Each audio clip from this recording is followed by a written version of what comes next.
Habang abala ang Pilipinas at Amerika sa huling araw ng kanilang naval exercises, biglang gumalaw ang China. Inanunsyo ng China ang military drills malapit sa Scarborough Shoal.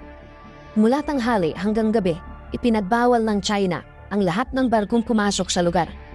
At ito'y kasabay ng pagtatapos ng sama-sama naval exercise ng Pilipinas, US, Japan, Canada at France. Parang sinasabi ng China na kahit nandyan ang Amerika, sila pa rin ang may kontrol sa sitwasyon. Ayon sa UNCLOS, o United Nations Convention on the Law of the Sea, na parehong pirmahan ng China at Pilipinas, walang sinumang bansa ang pwedeng magsagawa ng military activity o magdeklara ng restriction zone sa exclusive economic zone ng bansa nang walang pahintulot. Ibig sabihin, illegal ang ginawa ng China dahil nasa loob sila ng exclusive economic zone ng Pilipinas, tulad ng ginawa nila ngayong military drills sa Scarborough Shoal. Ngayon, ang tanong ng marami, babawi ba ang Pilipinas? O tahimik na lang ulit sa harap ng lumalakas na presensya ng China?